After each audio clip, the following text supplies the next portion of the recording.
오늘 이 시간 함께 읽은 이사야 40장 1절부터 2절까지의 말씀을 본문으로 마음에 닿아야 할 위로라는 제목으로 하나님의 말씀을 나누기를 원합니다.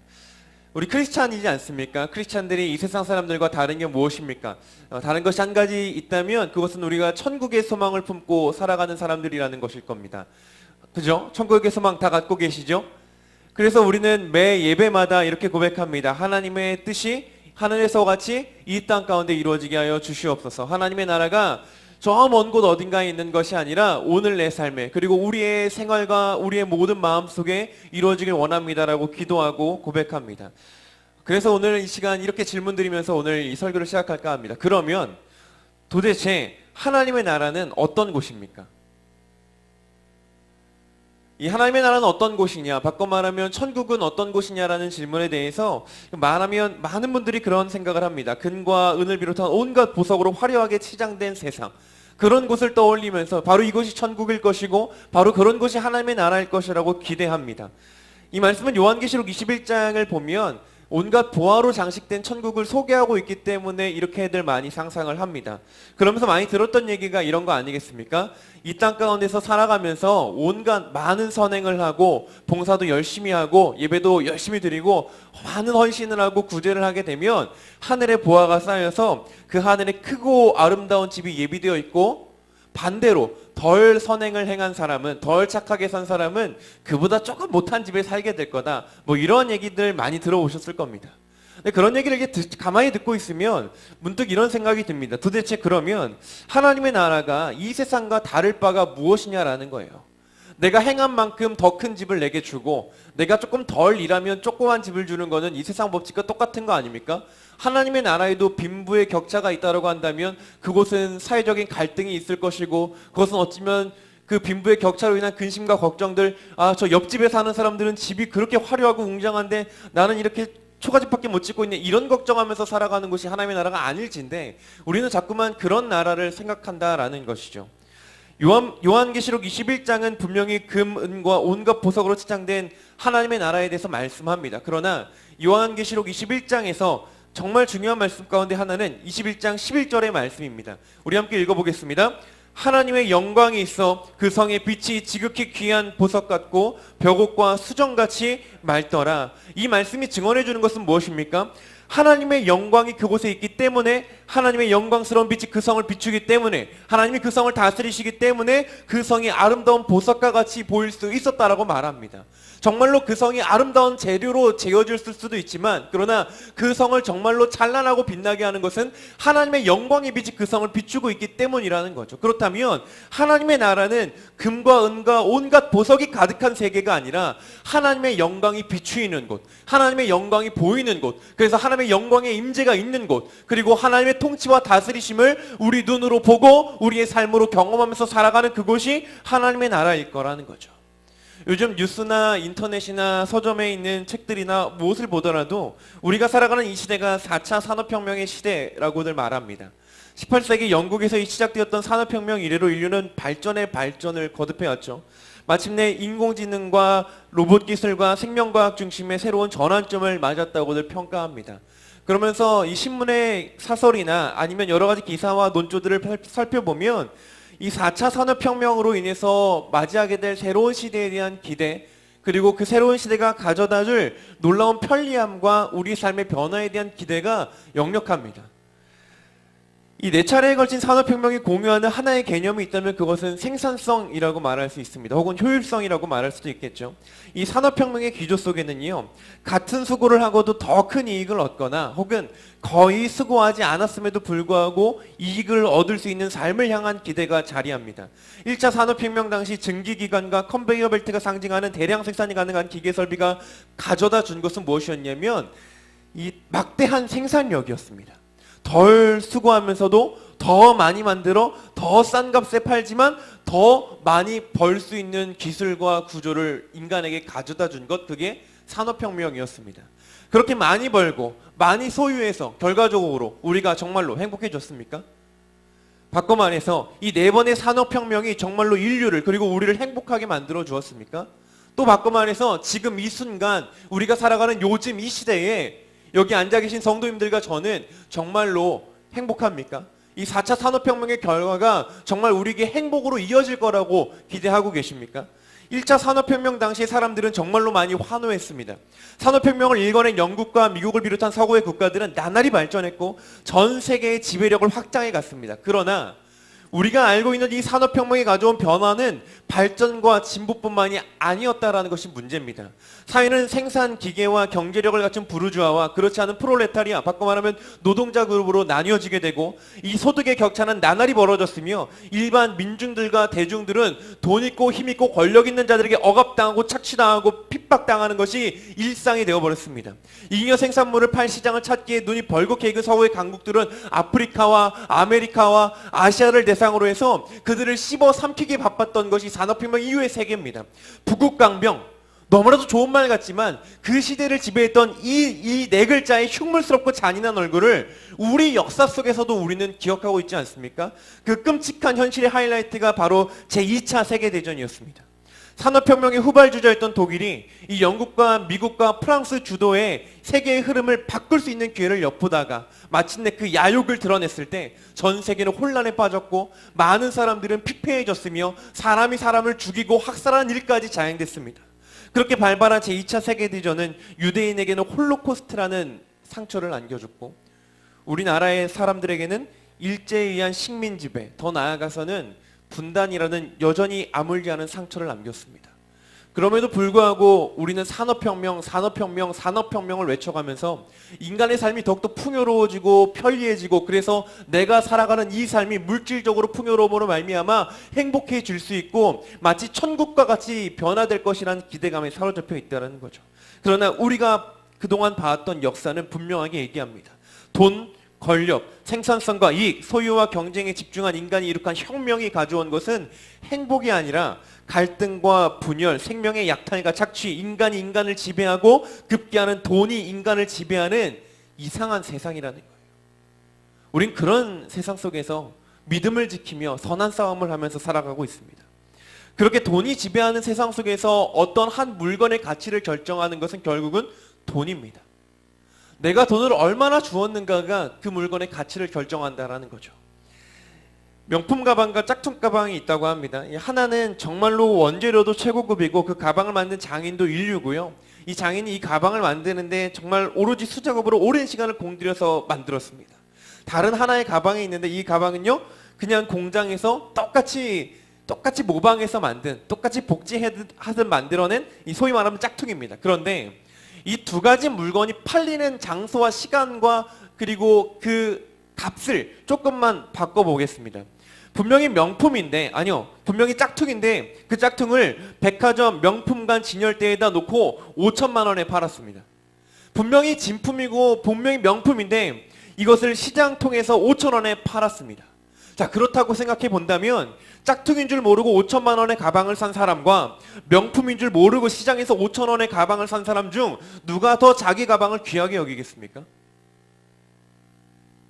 물론 우리는 딱 보는 순간 저게 명품이구나를 구분해서 알 수 있겠지만 그걸 모른 채 샀다고 한다면 아마도 비가 오는 날이 되면 분명하게 그 사람의 마음의 중심을 알 수 있을 겁니다.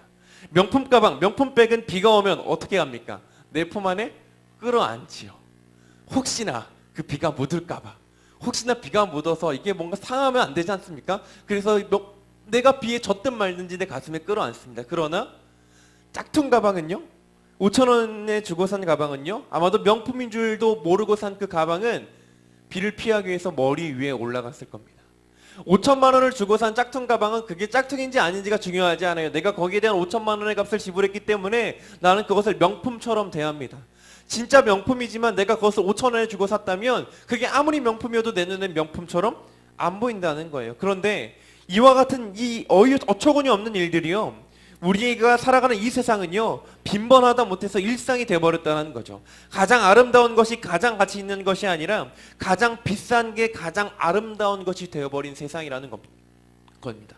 이 돈이 된다면 아름답지만 돈이 안 된다면 짝퉁 취급당하는 시대, 그게 우리가 살아가는 시대라는 거죠. 문제는 이겁니다. 혹시 우리가 믿는 복음도 그렇게 전락하지 않았냐라는 겁니다. 내게 물질적인 축복과 건강과 문제 해결을 안겨준다면 귀하고 아름답지만 그렇지 않다고 한다면 잠시 지나가는 소나기를 피하기 위한 비가리개로 쓰다가 미련 없이 버릴 수 있는 것이 돼버린 것은 아니냐라는 것이죠. 오늘 본문이 속한 이사야 40장부터는 예루살렘이 함락당하고 바벨론의 포로로 잡혀가 힘겹게 살아가며 낙심과 절망 가운데 있던 이스라엘 백성들을 향한 하나님이 주시는 위로의 메시지라고 합니다. 우리 같이 읽었던 1절과 2절 말씀은 이렇게 기록합니다. 너희는 하나님이 이르시되 너희는 위로하라, 내 백성을 위로하라. 너희는 예루살렘의 마음에 닿도록 말하며 그곳에게 외치라. 하나님께서는 이 말씀이, 그리고 이 위로의 메시지가 이스라엘 백성들의 마음에 닿아야 하는 소식이라고 말씀하십니다. 그리고 9절에 가서 하나님께서는 이 소식이 바로 아름다운 소식이요 복된 소식, 바꿔 말하면 복음이라고 말씀하십니다. 이 아름다운 소식이 이스라엘 백성들의 마음에 닿기를 바란다는 것이 이 하나님께서 오늘 말씀 속에서 분명히 가지고 계신 마음이라는 거죠. 이 말씀과 이 위로는 분명히 하나님의 백성들의 마음에 닿아야 한다라는 겁니다. 그런데 정작 이사야 40장 전반부에 담긴 위로의 메시지를 보면요, 정말 어떻게 이럴 수가 있는지 하나같이 돈 안 되는 위로밖에 없습니다. 우리가 읽었던 이사야 40장 1절부터 2절까지의 말씀 뒤로 11절까지는 이 크게 세 부분으로 나뉘어지면서 핵심적으로 세 가지로 정리할 수 있는 메시지가 담겨 있습니다. 첫 번째는 이사야 40장 3절부터 5절까지의 말씀인데 그 핵심은 이제 5절에 담겨 있습니다. 5절 말씀을 보시면 여호와의 영광이 나타나고 모든 육체가 그것을 함께 보리라고 선언합니다. 이것이 첫 번째 위로의 메시지입니다. 여호와의 영광이 나타나고 모든 육체가 그것을 함께 보게 될 것이다. 그것이 절망과 피폐한 삶 속에 있었던 이스라엘 백성들을 향한 첫 번째 위로였습니다. 두 번째는 40장 6절부터 8절까지의 말씀인데 특별히 8절 말씀에 잘 아는 말씀이지 않습니까? 풀은 마르고 꽃은 시드나 우리 하나님의 말씀은 영원히 서리라. 이게 두 번째 위로였습니다. 세 번째 위로입니다. 40장 9절부터 11절까지의 말씀입니다. 이 중에서 10절과 11절 말씀만 요약하면 이렇습니다. 주 여호와께서 친히 다스리시며 목자같이 인도하실 것이다. 이 세 가지가 이스라엘 백성들에게 주어졌던 하나님의 위로의 메시지였습니다. 하나님께서는 지금 이스라엘 백성들이 가지고 있던 문제가 해결될 거라고 말씀을 하지 않으십니다. 2절에서 노역의 때가 끝났다는 말씀 외에 경제적으로, 사회적으로, 육체적으로 더 나은 삶을 하나님은 결코 지금 이 순간에는 약속하고 계시지 않다라는 겁니다. 하나님은 쉽게 말해서 지갑을 채워주겠다고 말씀하지도 않으시고 병을 고쳐주겠다고도 말씀하지 않으시고 막강한 권력과 군사력을 주겠다고도 현재로서 말씀하지 않으신다는 거예요. 그런데 하나님은 뭐라고 말씀하십니까? 지금 이 돈 안 되는 위로가 마음에 닿아야만 하는 하나님의 위로의 메시지라고 지금 말씀하고 계신 겁니다. 오늘 이 시대의 방법으로 보자면 이 돈 안 되는 위로는 절대 내 안에서 가치를 가질 수가 없어요. 그러나 하나님의 백성과 하나님의 사람들에게는 이 돈 안 되는 위로가 마음에 닿아서 그 마음에 정말로 위로로서, 위로의 메시지로서 작용하고 영향력을 미쳐야 한다는 겁니다. 그래서 저는 이런 생각이 듭니다. 저라면 어떻게 위로를 했을까? 저는 이렇게 말했을 것 같습니다. 야, 그동안 물질적으로 정말 너무 힘들었지? 그거 내가 다 갚아줄게. 그동안 몸이 아파서 고생 많았지, 시도 때도 없이 찾아오는 두통과 근육통 때문에 자다 깨다를 반복하는 그 힘겨운 생활 내가 다 알고 있었다. 이젠 다시는 아프지 않게 해줄게. 내가 또 그동안 인격적으로 무시당하면서 일하느라 정말로 힘들지 않았니? 내가 이 세상 가운데서 너를 높여주고 권력을 주고 명예를 주고 물질을 줘서 다시는 무시당하지 않게 너를 높여줄게. 저라면 아마 이렇게 위로했을 거예요.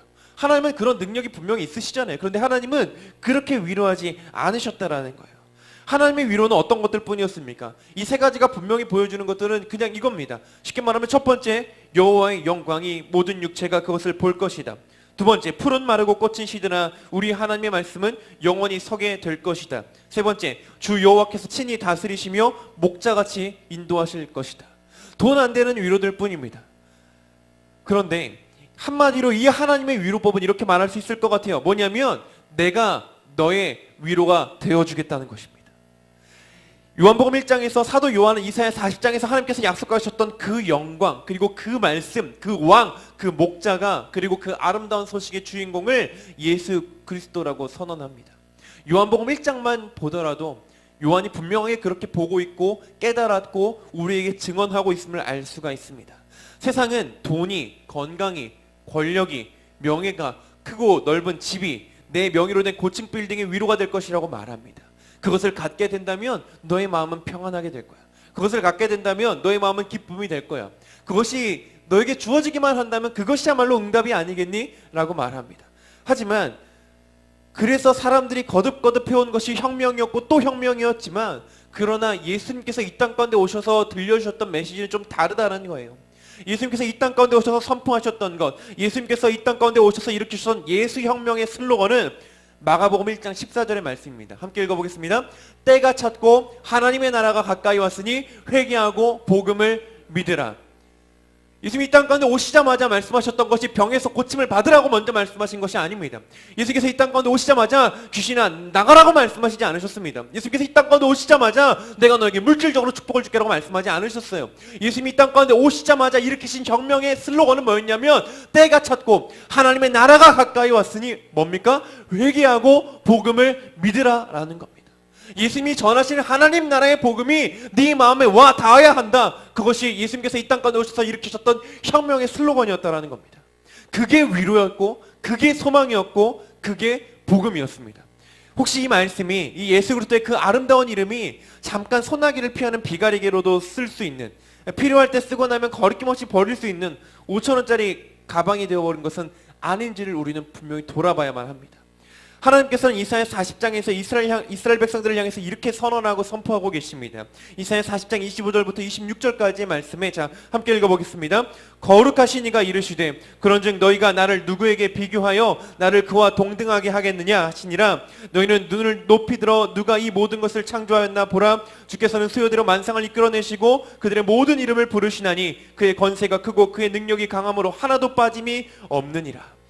오늘 우리가 함께 본 말씀들 속에서 하나님이 정말로 이스라엘 백성들에게 들려주고 싶으셨던 메시지가 내가 너의 위로가 되어줄게라고 한다면 도대체 그게 어떻게 위로가 될 수 있습니까? 라는 질문에 대한 답은 이겁니다. 무엇입니까? 이 세상 그 어떤 것과 나를 비교할 수 없다라는 거예요.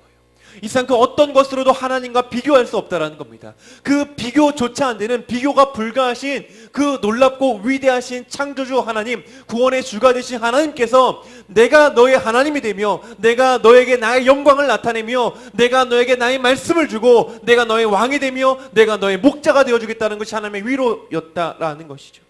내 손에 들린 가방이, 그리고 하나님의 말씀이 진짜 명품을 이 순간은 깨달아야 한다는 겁니다. 그리고 깨달았다면, 예수 그리스도의 이름과 복음의 참된 의미와 가치를 깨달았다고 한다면 비가 오고 창수가 터져 오고 가도 못하는 절망의 현실 상황 속에서 도리어 혹시라도 그 복음과 그 은혜와 그 위로의 말씀을 놓칠까 싶어 가슴 안에 끌어안는 것이 우리의 모습이어야 한다는 겁니다. 문제가 다가오면 언제든지 놓고 도망갈 수 있는 것이 아니라 문제가 다가오면 다가올수록 더 내 품 안에 끌어당겨서 끌어안고 절대 놓치지 않겠다고 씨름하고 싸움하는 것이 믿음의 백성의 삶이라는 겁니다. 그리고 그때 우리가 분명하게 알 수 있는 것이 한 가지가 있습니다. 무엇이냐면 이 이사야 40장 말씀을 통해서 알 수 있습니다. 이사야 40장 가장 마지막 구절은 이렇게 되어 있습니다. 28절부터 31절까지의 말씀을 우리 함께 읽어보도록 하겠습니다. 너는 알지 못하였느냐? 듣지 못하였느냐? 영원하신 하나님 여호와 땅끝까지 창조하신 이는 피곤하지 않으시며 곤비하지 않으시며 명철이 한이 없으시며 피곤한 자에게는 능력을 주시며 무능한 자에게는 힘을 더하시나니 소년이라도 피곤하며 곤비하며 장정이라도 넘어지며 쓰러지되 오직 여호와를 앙망하는 자는 새 힘을 얻으리니 독수리가 날개치며 올라감 같을 것이요 다른 박질하여도 곤비하지 아니하겠고 걸어가도 피곤하지 아니하리로다. 이사야 40장을 딱 떼어놓고 있는 것은 물론 문맥상 옳지 않을 수 있습니다. 그러나 이사야 40장이 보여주고 있는 그림은 있습니다. 무엇이냐면 철저하게 이스라엘 백성들의 위로는 하나님뿐이라는 것을 강조하는 겁니다. 그러면서 이사야 40장에서 오직 여호와를 앙망하는 자가 새 힘을 얻을 것이라고 말합니다. 바꿔 말하면 절망의 현실 속에서 하나님을 끌어안을 때, 절망의 현실 속에서 그 위로의 메시지와 복음을 끌어안을 때 예수 그리스도의 십자가와 그 부활의 능력을 내 가슴품으로 끌어안고 절대 뺏길 수 없고 놓칠 수 없다고 믿음을 가지고 나아갈 때 무엇을 경험하게 되냐면 내가 끌어안은 줄 알았는데 나를 끌어안고 계신 하나님의 사랑을 발견하게 될 거라는 거죠. 오늘 우리가 읽은 이사야서의 말씀은 이스라엘 백성들의 삶 속에서는 정말 깊은 어둠이었고 절망이었습니다. 그러나 하나님은 분명하게 말씀하십니다. 내가 너희의 위로다라고 말씀하십니다. 그 위로가 되시는 예수께서 분명히 이 땅 가운데 오셨고 십자가를 택하시고 부활하시고 그리고 부활하시사 이 땅 가운데 함께 우리와 동행하심으로 말미암아 우리는 그 위로를 날마다 누리고 살아갈 수 있는 사람들입니다. 성령 안에서, 말씀 안에서 그 위로가 분명히 주어졌습니다. 풀은 마르고 꽃은 시듭니다. 그러나 하나님의 말씀은 영원하기에 우리는 그 말씀을 신뢰하며 그 말씀 가운데 약속하신 위로를 신뢰할 수가 있습니다. 그러나 내가 지불한 대가가 5,000원이라고 해서, 아니 내가 아무것도 노력한 건 없지만 값없이 주어졌던 은혜였다고 해서 그 은혜를 비가 오고 문제가 다가온다고 내 머리 위에 비 피하기용 비가리기로 쓰지 않는 우리 모두가 됐으면 좋겠습니다. 힘들면 힘들수록 우리가 마음에 닿도록 들려야 될 메시지는 무엇이냐면 물질적으로 해결해 주실 거야? 육체적으로 건강이 나아질 거야? 아니면 네 삶이 더 윤택해질 거야? 이런 응답이 아니라 지금 그러한 내 순간에도 하나님이 나와 함께하고 계시다라는 이 분명한 약속의 말씀인 줄 믿습니다. 그 약속의 말씀을 믿고 살아갈 때, 그 약속의 말씀을 끌어안고 살아갈 때 나를 끌어안고 인도하시는 그 목자 되시고 왕 되신 하나님과 오늘 하루도 동행하며 살아가게 될 줄을 믿습니다. 그러하기에 우리가 사모해야 될 것이 무엇입니까? 성령님입니다. 성령께서 우리와 함께 하실 때 우리는 하나님께서 우리와 함께 하심을 분명히 깨달아 알 수 있고 말씀 속에서 하나님의 놀라운 사랑을 체험할 수가 있는 줄을 믿습니다. 그렇게 오늘 기도하실 때 하나님, 지금 내 삶이 아무리 힘겹고 어려워도 내게 주신 이 복음과 위로의 메시지를 놓지 않기 원합니다. 내 마음에 닿은 그것을 내가 필요하다고 필요할 땐 취하고 필요하지 않으면 버리는 그런 믿음이 아니라 내 마음에 닿은 그 메시지를 늘 끌어안고 나를 품에 하시는 늘 주님과 함께 동행하는 성령의 충만한 하나님의 자녀요 백성 되게 해달라고 오늘 시간 함께 기도하셨으면 좋겠습니다. 기도하시겠습니다. 사랑이 많으신 하나님 감사합니다. 오늘도 저희를 이 자리 가운데 부르시삼 하나님의 말씀을 듣게 하시고 우리의 마음을 향하여 주의 음성과 위로의 메시지를 들려주심에 감사합니다. 하나님, 세상이 줄 수 없는 위로와 평안을 오직 하나님께서는 주실 수 있는 줄을 믿사오니 하나님이 나의 위로가 되심을 고백하며 살아가는 우리 모두가 될 수 있도록 축복하여 주옵소서. 우리가 서로를 위하여 중보하면서도 서로가 어떠한 어려움과 힘겨움의 상황 가운데 놓여 있는지 잘 알지 못하지만 그러나 하나님은 우리의 중심과 삶과 우리가 처해 있는 여러 가지 문제의 상황들을 모두 다 보고 계시고 알고 계시며 그 가운데서 겪는 고통과 아픔들을 함께 느끼고 계시는 체휼하시고 긍휼히 여기시는 하나님이신 줄을 믿습니다. 하나님, 그 하나님께서 바로 오늘 이 시간 기도하며 부르실 때 내 안에, 내 삶 속에, 내 가정에, 내 직장에, 내 문제의 현장 속에 함께하고 계심을 확신하고 깨달아 알 수 있게 하여 주시고 그 복음과 위로의 메시지를 끌어안는 이 시간 될 수 있도록 축복하여 주시옵소서. 우리의 마음에 유혹을 가져오고 우리의 마음에 타협을 가져오려고 하는 사단의 권세들을 내어 쫓는 시간이 되게 하여 주시고 온전히 주의 말씀 붙들며 기도하며 나아갈 때 살아계신 예수 그리스도와 동행하는 역사가 있는 삶을 살아가게 하여 주시옵소서. 그리하여서 은과 금은 내게 없을지라도 예수 그리스도의 이름은 내게 있는 삶이 되게 하여 주시고 하나님의 영광의 빛이 내 삶을 비추어서 내 영을 비추어서 내 마음을 비추어서 하나님의 나라를 살아가는 하나님의 백성 되게 하여 주시옵소서. 감사드리며 예수님의 이름으로 기도드립니다. 아멘.